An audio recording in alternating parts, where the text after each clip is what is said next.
নামটো টাপু। বঢ়িয়া, জয় হিন্দ বুলি কৈ দিয়া আকৌ। জয় হিন্দ। হেল্ল' গাইজ, নমস্কাৰ। আজি মোৰ নতুন এটা ভিডিঅ'ত আপোনালোক সকলোকে স্বাগতম জনাইছোঁ। আৰু আপোনালোকৰ খবৰ খাতি কেনেকুৱা সকলোৱে কমেণ্টত জনাব। আৰু ভিডিঅ' মানে বহুত দিনৰ পৰা ভিডিঅ' দিয়া হোৱা নাছিলে, ওলাই যোৱা হয় কিন্তু ভিডিঅ' বনাবলৈ মানে চান্সে নাপাওঁ, সেইটো কাৰণে ভিডিঅ' দিয়া হোৱা নাছিলেহে। আজি 15 তাৰিখ হয়, বন্ধ আছে কাৰণে আজি আমি এফালে ওলাই আহিলোঁ।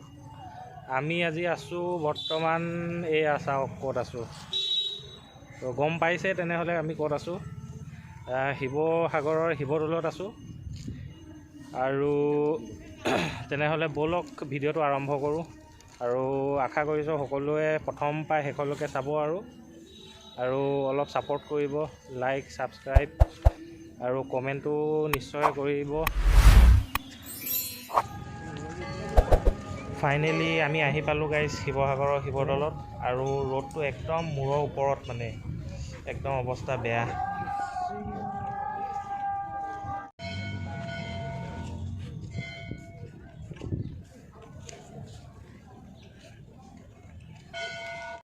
এয়া অলপ দূৰৰ পৰা শিৱদৌলৰ দৃশ্যটো চাওক, কি ধুনীয়া লাগিছে। এয়া ওপৰত কলহ এটা আছে, কলহটো সোণৰ বুলি কোৱা হয়। এতিয়া সঁচাকৈ সোণৰ নে? সোণৰ হয় চাগে, সকলোৰে মুখত সোণৰ বুলিয়ে শুনো।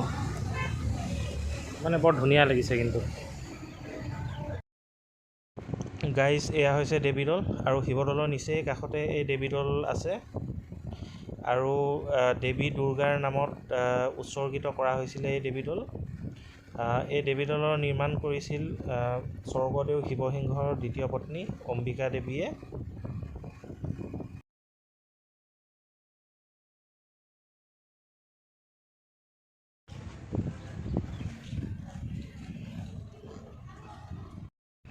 গাইজ, এয়া দেৱীদৌলৰ বিষয়ে ইয়াতে লিখা আছে, আপোনালোকে পঢ়ি যাব পাৰে। দেৱীদৌলৰ বিষয়ে কি কি মানে কেতিয়া বনোৱা হৈছিলে, কোনে বনাইছিলে, সকলোখিনি ইয়াত লিখা আছে। এয়া হৈছে গাইজ বিষ্ণুদৌল।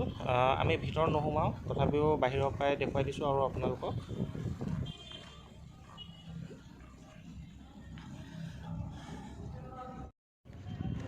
আমি এতিয়া গাইজ শিৱদৌলৰ পৰা ওলাই আহিলোঁ। এতিয়া আহিলোঁ শিৱসাগৰ পুখুৰীৰ পাৰত। তো ব'লক গৈ চাওঁ। হঠাৎ এটি উন্মাদনা মোৰ হিয়াতে, এটি সম্ভাৱনা কথাতে কয় বাগৰা উলাহত মই আপোন পাহৰা।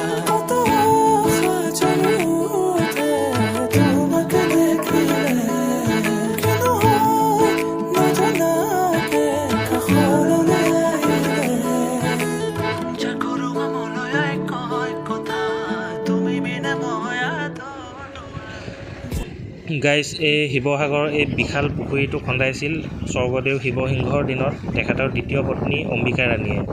আৰু এইটো খন্দোৱা হৈছিল 1734 খ্ৰীষ্টাব্দত। আৰু গাইজ, এটা আচৰিত কথা যে এই শিৱসাগৰৰ পুখুৰীটো পানী সদায় একেটা লেভেলতে থাকে, মানে আপোনাৰ পানী নকমেও আৰু নাবাঢ়েও।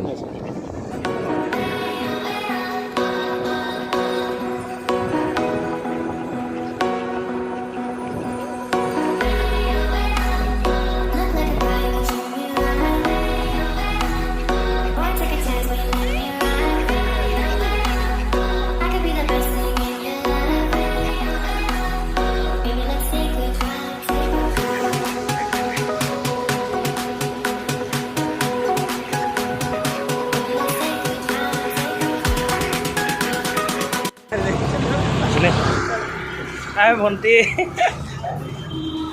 গাইজ, এতিয়া আমি এয়া শিৱসাগৰ পুখুৰী অলপ ভ্ৰমণ কৰিলোঁ। তাৰপিছত এয়া আমি তিনিজন, আৰু বেছি মানুহ নাই, আমাৰ লগত কোনো নাহে, মানে এইকেইটাই আহিলে আৰু তিনিজন এতিয়া আমি গৈ আছোঁ। কেনেকুৱা লাগিলে বাৰু? আপোনাৰ কেনেকুৱা লাগিলে? ভাল লাগিলে। কেনেকুৱা? ভাল লাগিছে দেই। ভাল লাগিছে। এতিয়া আমি ক'লৈ যাম বাৰু? এতিয়া ৰংঘৰলৈ যাম। এতিয়া ৰংঘৰ যাম ন? তেনেহ'লে ব'লক ৰংঘৰত যাওঁ, কি হয়।